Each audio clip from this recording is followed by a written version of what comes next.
Capítulo 20. Trama desvendada. Patife. Acelerado. Vociferou o agressor. Você não se afastará sem contas. Plantou-se à frente de Ernesto e, barrando-lhe o passo, você acreditava que era só acabar comigo, hein? Fique sabendo que, tentando privar-me do corpo, não obteve outra coisa senão colocar-me em sua própria casa. Vivo aqui, moro aqui, e sua mulher me pertence. Fantine, de sentimento aparado, qual se achava depois de tantas refrescas, implorou. Oh, Desidério, estou arrependido, perdoe-me. Perdoar? Isso nunca. Estou longe do fim. Vocês me pagarão. Ceitil por ceitil. Miseráveis. Vocês ocultam aí na terra o sangue do crime na capa do arrependimento e julgam que conseguem lavá-lo com lágrimas falsas. Zombateando, ninguém morre. Vocês, bandidos, que burlam a justiça do mundo, serão punidos pela justiça divina. E a justiça divina, em meu caso, sou eu mesmo, espírito vingador. Sim, sou. E quem me contestará esse direito?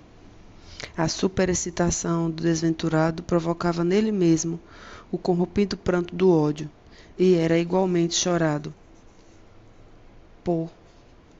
Proligava.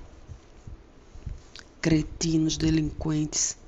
Perdi a existência, meu lar, minha esposa, minha filha, e vocês esperam de mim um prêmio à crueldade com que me aniquilaram? Então, vocês exterminam um homem e exigem que esse homem lhes beije as mãos? Abusam da impunidade com que a terra do sepulcro lhes cobre os atos perversos e ainda reclamam o louvor das vítimas tombadas indefesas? Ernesto soluçava. Ajoelhou-se de mãos postas diante do vencido de outro tempo em sinal de humildade. Ah, se soubesse que amargas provações lhe colibriam a alma, nunca teriam empreendido o retorno à casa. Saberia tolerar as cruciantes saudades da esposa e da filha, acomodando-se a outros climas de luta.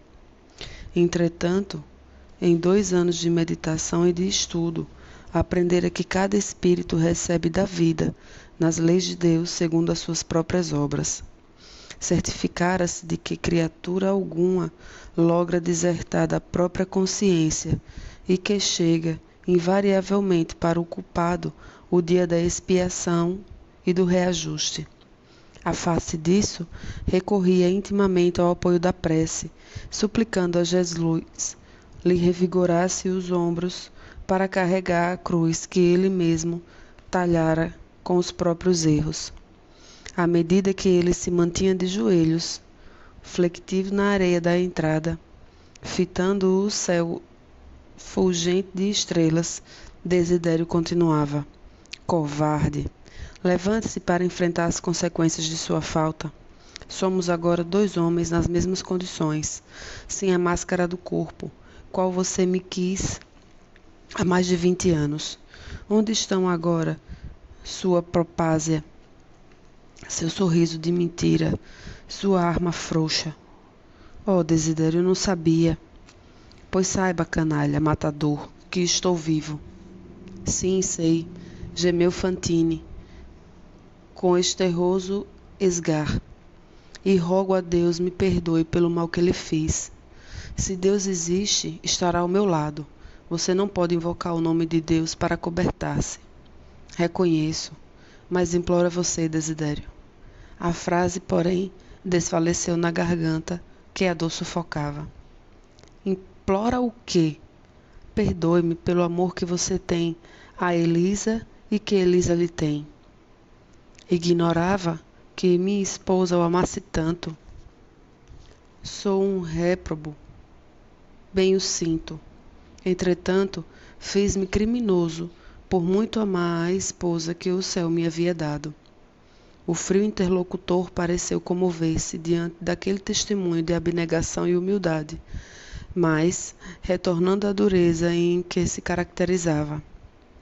Por que não escolheu outro processo para remover-me do caminho?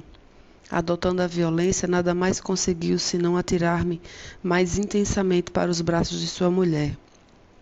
E, enquanto você viveu nessa casa, após acreditar-me morto, partilhei de sua mesa, de sua vida. Você supunha surpreender-me com os olhos da imaginação, na tela do remorso, mas via realmente em mim, a mim, Desidério dos Santos, com os olhos da mente, no espelho da consciência. Vocês hoje chamam-me os amigos, sem corpo terrestre, de espírito obsessor. Que mais posso ser? Quem sou eu, o homem ultrajado, o empreiteiro da minha própria vingança? Oh, Deus tenha misericórdia, lamentou-se Ernesto. Sou o culpado, o único responsável. Nesse trecho do diálogo, o amargurado perseguidor desferiu rigorosa gargalhada e refutou. Não. Você não é o único. Você fez a ideia e o modelo do crime que me arredou da existência física, mas o verdadeiro homicida, aquele que se valeu da sua maldade para destruir-me, foi outro. Ignoro a razão, mas tenho destino entre verdugos. Você disparou o tiro contra mim, no intuito de afastar-me de sua esposa, e Amâncio, aquele canalha, observando que você errara o alvo, aproveitou a ocasião, a fim de eliminar-me e apossar-se de minha esposa. Amigos tenebrosos, companheiros satânicos, quem os reuniu naquela terrível manhã, à feição de dois monstros, para liquidarem comigo? Recolhendo a revelação, não obstante o sofrimento que lhe revolvia as entranhas da alma, Ernesto rememorou o dia funesto em que ele e os dois companheiros se entregaram à busca de codornas. Desidério alegre e confiante, Amâncio preocupado com os dois cães especializados na descoberta e no levantamento das presas, e ele, Fantine, ensimesmado, arquitetando o delírio. Recordou que Amâncio se esmerava em conduzir os cachorros, absolutamente entretido com os possíveis resultados das presas. Depois de algumas pequenas incursões pela mataria, com balásios infrutíferos, Desidério escalara um tronco de árvore velha e cravara-se entre galhos robustos, de espingarda na mira das árvores em voo. Amâncio, de um lado, e ele, Ernesto, do outro, com reduzidas distâncias entre si. Ao ver Desidério sondando atentamente um dos pássaros que plantavam ainda longe, disparara contra ele e recuara espavorido, a ocultar-se no mundo verde, esperando os efeitos do gesto infeliz. Não percebera qualquer grito, mas sim outros tiros que atribuiu, como era óbvio, à arma de Amâncio em ação da caça. Decorridos nada mais que 2 a 3 minutos, escutara os brandos do companheiro chamando por socorro. Alarmara-se, agoniara-se, todavia arrastou-se quase até ao local em que um corpo de Desidério se retorcia no fim. Transtornado, não conseguia mentalizar coisa alguma que não fosse o próprio terror, diante do erro cometido, e por isso aceitou com alívio a versão imediata do amigo, que anunciava em voz alta: acidente terrível, acidente terrível, acidente. Não era aquela a suposição ideal para inocentar-se? O parceiro caçador dirigiu-lhe estranho olhar, como quem o responsabilizava, sem palavras, pela ocorrência, ao mesmo tempo que lhe propiciava mostras de compreensão e simpatia. De chofre, lembrou-se de como a chumbada lograra penetrar sob a mandíbula, ganhando a região cerebral, o que lhe causara enorme estranheza. No entanto, as circunstâncias não lhe permitiam quaisquer averiguações. Aprovara a confusão que o favorecia e como que suavizara a dor da própria consciência ao ver que populares amigos compareciam junto dele em pequenos grupos, admitindo a tese de desastre casual para o calamitoso acontecimento. Omitira deliberadamente todas as dúvidas suscetíveis de impedi-lo a confissão do próprio delito. E, de alma opressa, recordou-se de que, após o enterro da vítima, desligara-se para sempre de Amâncio, a pretexto de desgosto, e se empenhara com todas as forças de que dispunha a olvidar a esposa e a filha pequenina do assassinato cujos gritos, no dia inesquecível, lhe haviam conturbado o coração, convencido qual se achava de que fora ele o réu único. Transido de assombro, Ernesto verificava que todas as cenas da tragédia se lhe reconstituíam na delicada película da memória, em apenas segundos, e Desidério, como quem o via nos lances mais íntimos daquela desesperada retrospecção, insistia implacável. Lembre-se, miserável.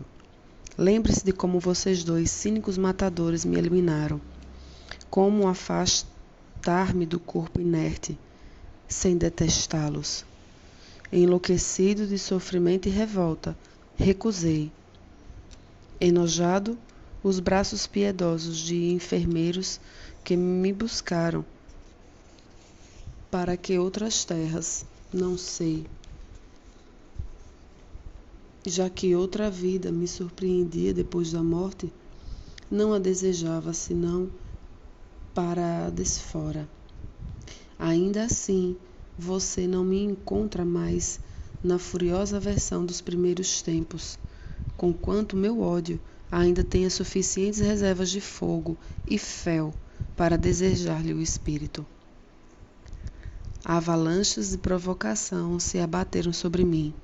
Entretanto, você, o suposto homem de bem, receberá agora, no tribunal da consciência, por minha vingança máxima, o peso inexorável de minhas acusações, prosseguindo no misto de crueldade e pranto, nojo e dor.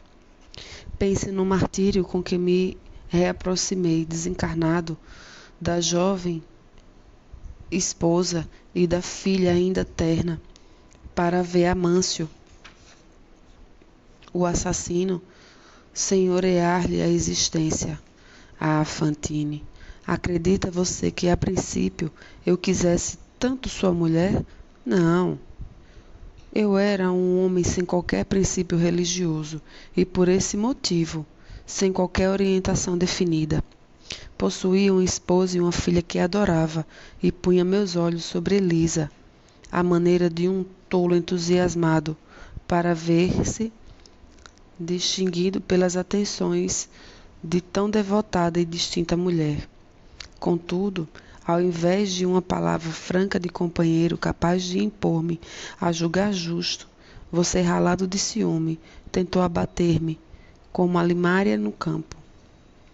Com isso, você, Ernesto, me transfigurou numa fera sem a jaula dos ossos, abominando o invasor do meu lar, pois Amâncio deu pressa em desposar Brígida, a moça de que eu deixara viúva e inexperiente. Eu senti em meu antigo refúgio caseiro a presença de um inferno que me expulsava. Batido à maneira de um cão escoraçado e sem dono, sem a companheira que me retirou da lembrança e sem a filha que devia beijar meu algoz por segundo pai, vaguei pelas estradas de ninguém, entre as maltas das trevas, até que me instalei definitivamente ao pé de Elisa, sua mulher, cuja silenciosa ternura me chamava insistentemente. Aos poucos, do ponto de vista do espírito, ajustei-me a ela, como um pé ao sapato, e passei a amá-la com ardor, porque era ela a única criatura da terra que me guardava na memória e no coração. Ante a pausa de Desidério, que se impunha a curto silêncio para repouso, Ernesto quis implorar piedade, mas não pôde. O verbo esmorecera-lhe na garganta asfixiada de desespero, enquanto lhe tremia todas as fibras da alma, qual condenado ouvindo o próprio embelo, sem possibilidade de qualquer defensiva. O adversário refizera-se e investia. Tudo isso por quê? Porque o remorso deformou a sua vida mental de homem?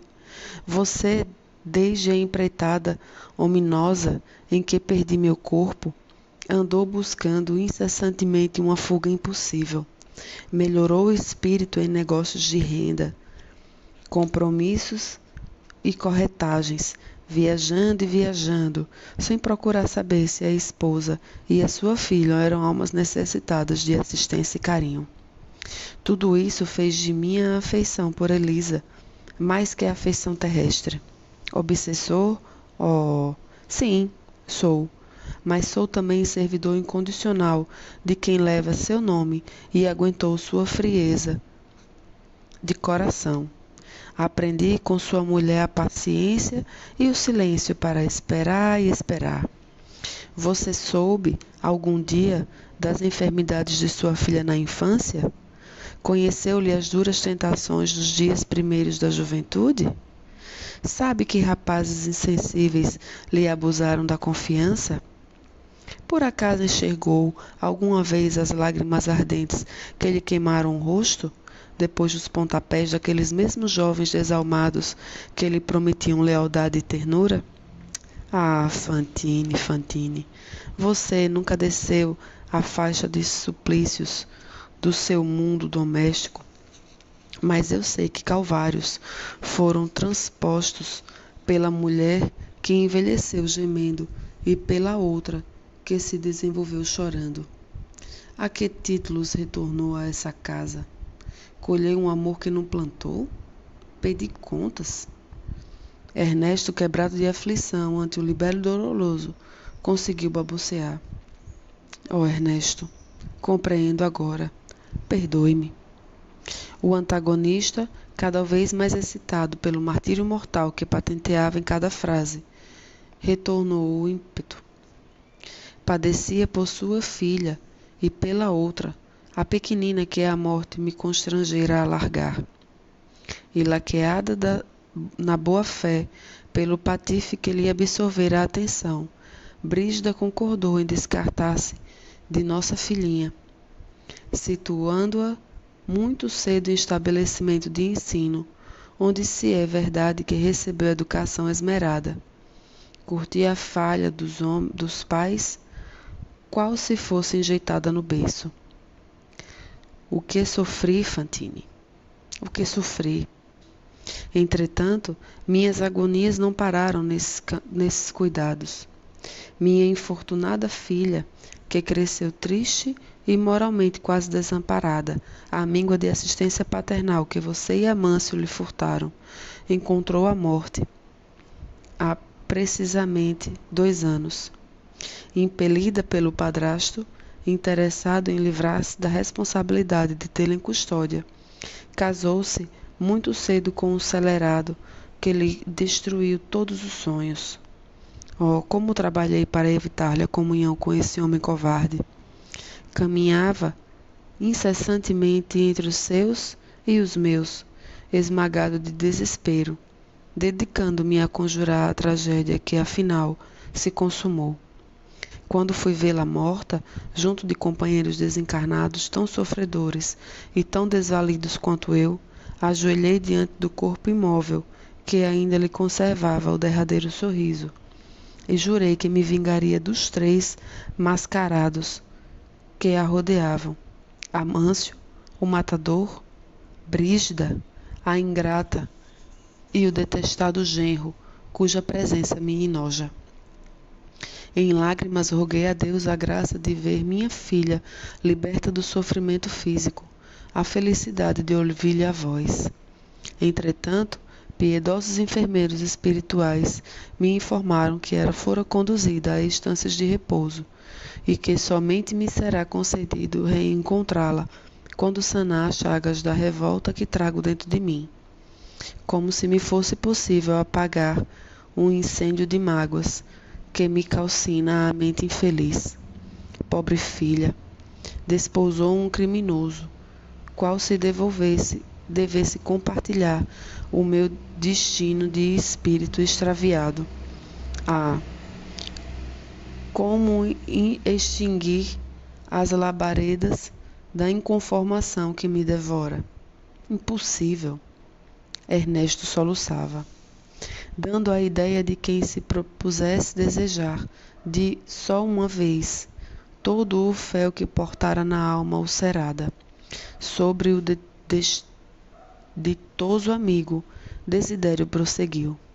Mas é preciso que você saiba ainda. Ao notar minha filha abatida e enferma pelos desgostos do lar, o marido lançou-se a novas aventuras e veio a conhecer Vera Celina, sua filha, de cuja afeição se apoderou. Então, dominou-a, escravizou-a e, articulando gestos expressivos com o dedo indicador, apontou para o interior da casa, acrescentando: esse bandido está aí dentro. É Caio Serpa. Ah, Evelina, minha filha, minha filha.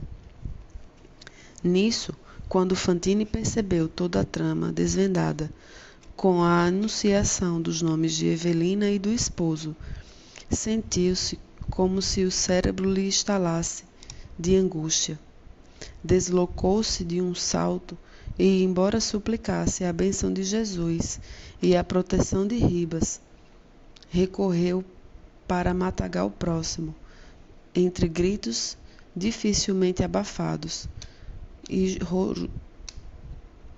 rojou-se no solo arenoso da ilha, à maneira de um cão escapando, ganindo de dor.